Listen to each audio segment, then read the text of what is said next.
Hello guys, it's Veko here. So at this very moment, game 10 of the Road Chess Championship is being played, and it is a very exciting one. But I have realized that I haven't yet found the time to make a video about game 9. So while we are waiting for Caruana's reply to b5, I decided I might as well do it now. So without further ado, I'd like to take a look at this game. And just one disclaimer, I have like a very terrible cold, so I don't believe I will manage to last through video without blowing my nose, and I apologize in advance for that. But okay, anyway, let's take a look at the game.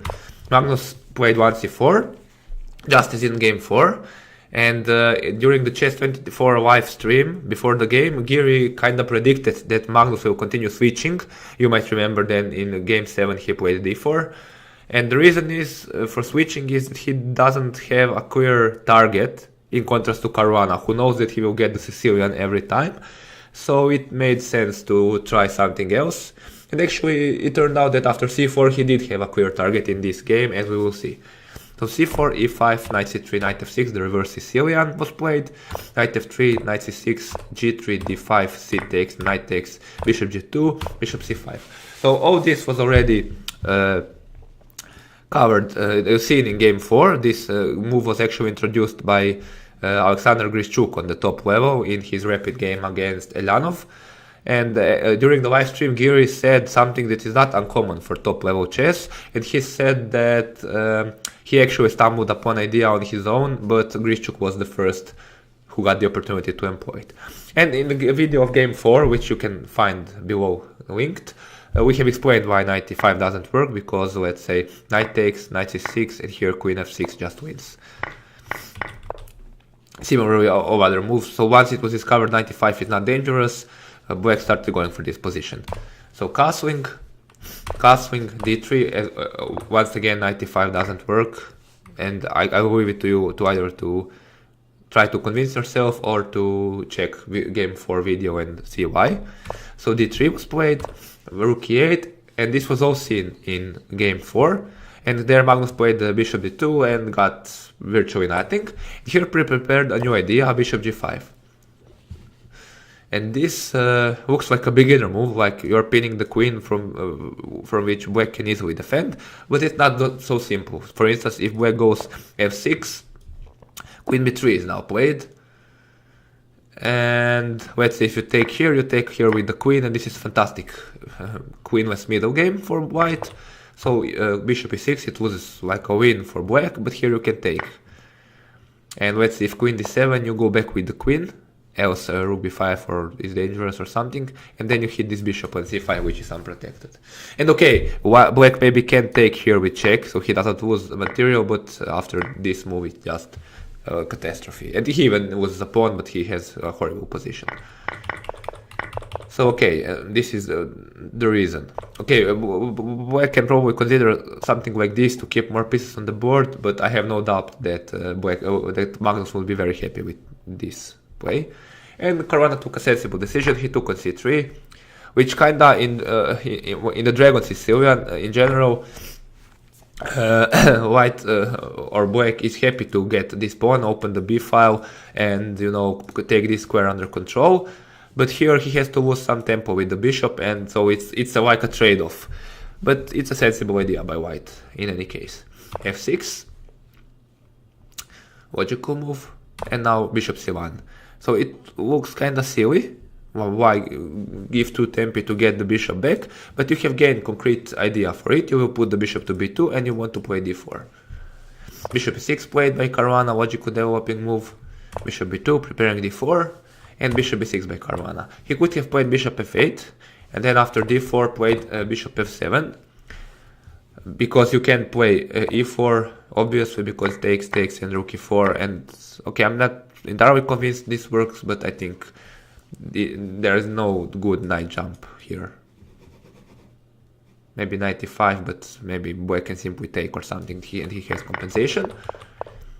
So bishop b6 is logical because it keeps an eye on d4. Serious alternative is queen e7, and then after d4 rook a d8, but then you have to be prepared to play something like, I don't know, queen a4, e3 is a possibility. There are all sorts of moves. Okay, so bishop e6 and d4, the idea of the position. And here Caruana started seriously thinking, and for the first time in a while Magnus was seriously up on clock. And here he played bishop d5. Caruana played bishop d5. The only alternative, serious alternative, was e4.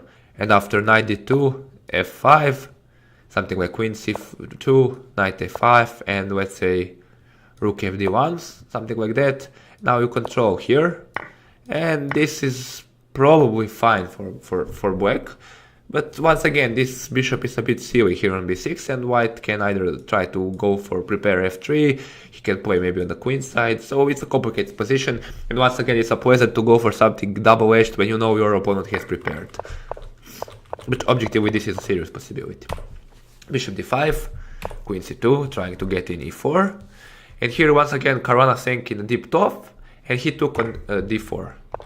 Once again, e4, maybe it's not so good any longer because knight h4 idea. And this looks silly. Actually in chess 24 stream, Svidler and Giri missed this idea, because after knight a5, obviously getting to c4, knight f5, knight c4, you get this knight e3 idea. And if black takes, you are busted because you can't prevent c4, then c5 or something, and yeah. But still, even here c5 is possible, knight f5, c5 is possible, and with some concrete variations like knight e3 or something like that. I don't know, goes somewhere, or takes, rook d1, etc. So it's playable for black, more double-edged, but okay. Caruana decided to clarify the position, which I think was a good practical decision, because he didn't want to get too ambitious and see what Magnus has prepared, because Magnus was once again playing rather fast. So he takes d4, c takes d4, bishop e4. There are nuances. You could have taken on f3, but then you would get something similar as in the game. So e4, and now queen b3 check, bishop d5, and queen d1. The point is that you give this check, you don't go immediately to queen d1, because then queen d5 controls this diagonal. So that's the idea here. Bishop e4, queen b3 check, and here on queen d5 I just realized I'm not sure what you do, so let me just toggle it quickly. I'll probably take here and play e3 and debate you're better here. So yeah, okay, that makes some sense. After the exchange of queens, white is better. And here after bishop d1, this is the queen d1, this is the first critical position of the game. And Caruana decided to go for bishop f3. And once again, he probably had some better options, like let's say, I don't know, queen d7, maybe even knight a5. But here once again, he opted for clarity, and he was seriously short on time here. And keeping more pieces on the board would maybe possibly land him into problems, into time trouble and stuff. And yeah, he willingly entered a slightly inferior position. But on the other hand, the opposite court bishops, the fact that his pawn structure is pretty compact, made this decision easier. And actually it's not so clear how large advantage Magnus had during the game. So bishop takes f3, queen b3 check, bishop f3 comes more or less to same after takes, and something like queen b3 check, so it's more or less similar. So queen b3 check, king h8, bishop f3, knight takes, bishop takes, queen takes, now e3, queen e5, the best square for the queen, bishop b7, rook a d8. And the problem is that after rook a b8 might be good, possibly, but here it's simply queen a4 attacking this bishop. Sorry, okay, I'm missing things, sorry. So bishop c6 here, and you can't have a discovery. You can't do this because you simply take here, and you lose the piece. Yeah, I mixed with the variation. The other variation possibilities was if black went. Okay, never mind. Sorry, I mixed them with something else. I'm sorry. Let me just do this. Okay, so rook a1 logical move, opposing the bishop. Queen e7, preventing queen f7. So let's say something like g6, then queen f7 might be unpleasant. And if you play rook f8, then takes, and something like, I don't know, rook c1 with the idea rook c6 might become dangerous for black. And you know, in these positions, although there are the opposite covered bishops, it's usually to advantage for the attacking side. And yeah, Fabi didn't want to allow this. He wanted to play tight and safe, and he prevents queen f7, h4. So basically, the only idea white has is weakening the black king shelter and then moving the king here and trying to attack. And later, Carlsen lamented that this was too early, that he could have started with king g2. But here I don't see what the difference is, because after let's say g6, h4, black still has time to play h5, again something similar to the other variation. Of course, if he plays let's say king g7, then maybe here h5 is a dream setup for white, because if black takes, then you play rook h1 and take, and you're going to get something going along the h5 and have serious pressure. So okay, h5 first, but simply g6. And here Carlsen played h5, which was condemned by everyone, but it's hard to suggest what he can do here. I mean, if he plays king g2 trying to prepare h5, then black gets in h5 on his own.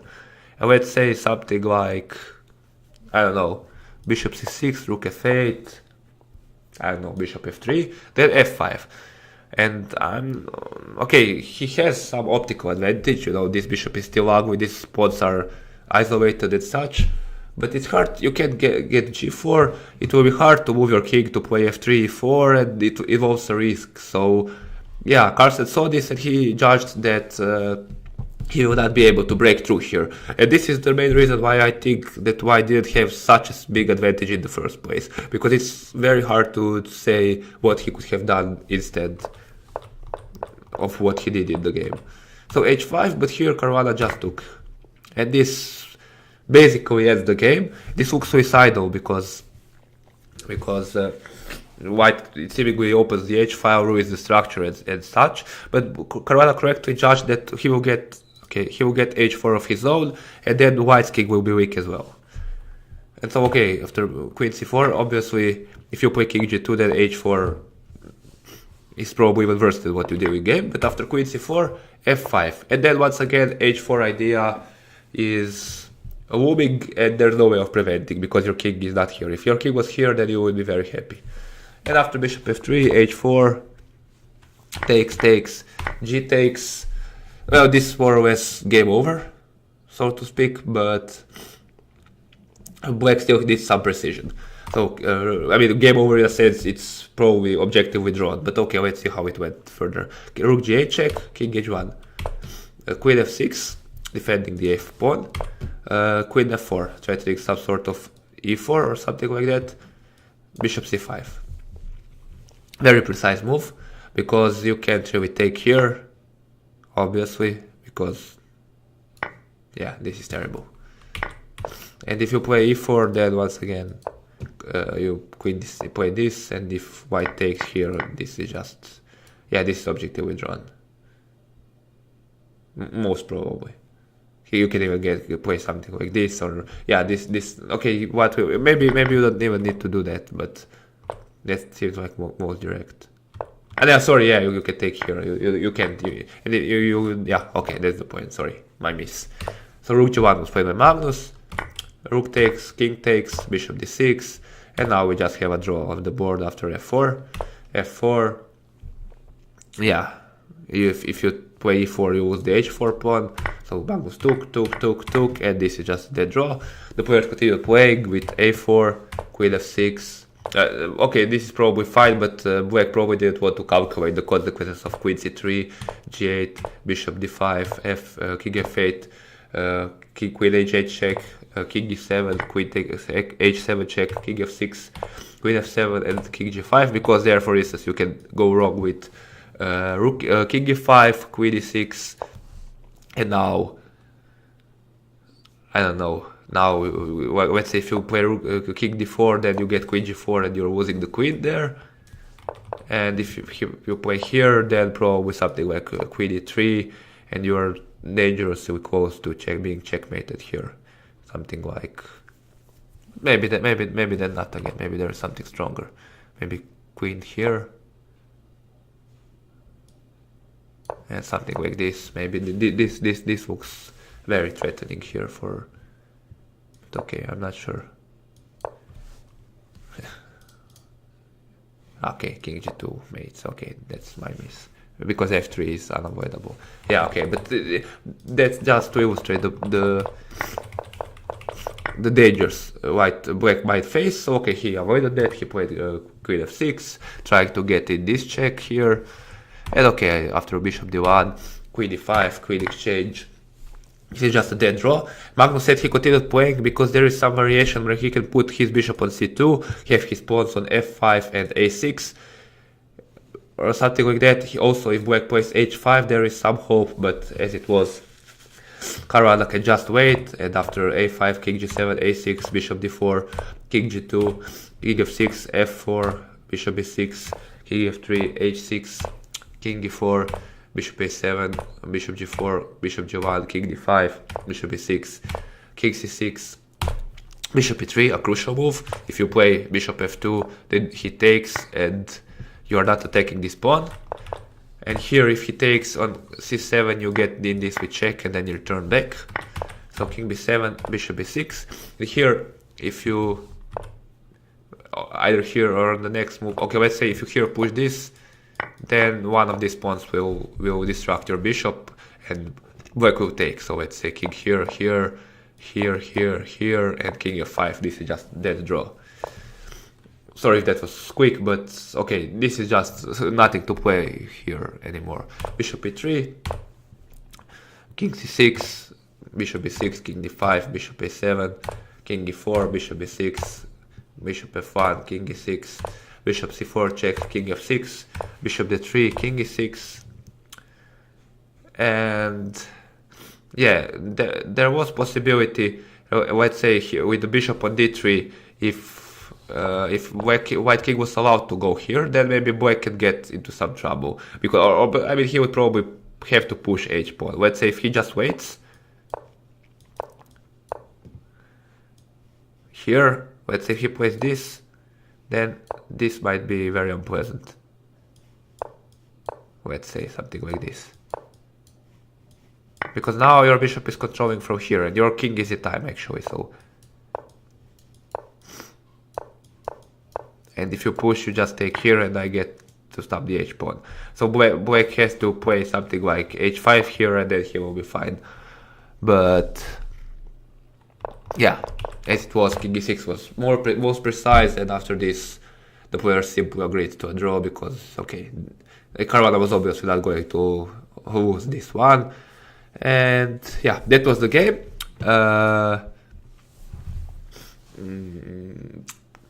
It was reasonably well played by both sides. Okay, Carlsen did manage to get something out of the opening, but first of all, it is debatable how serious that was, and secondly, he's obviously, the nervous tension is doing its thing.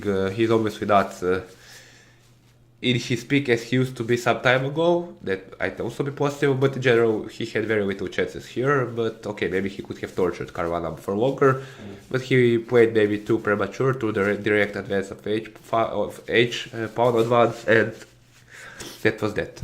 But okay, I will not spoil for the moment what is happening in game 10, most probably because I don't know what's going on, but maybe he will get some chances in game 10. He definitely has practical ones. But okay, thank you for watching this video. If you liked it, you can watch 2 of my previous videos that are given on the left hand side, and see you very soon after game 10 finishes. Goodbye.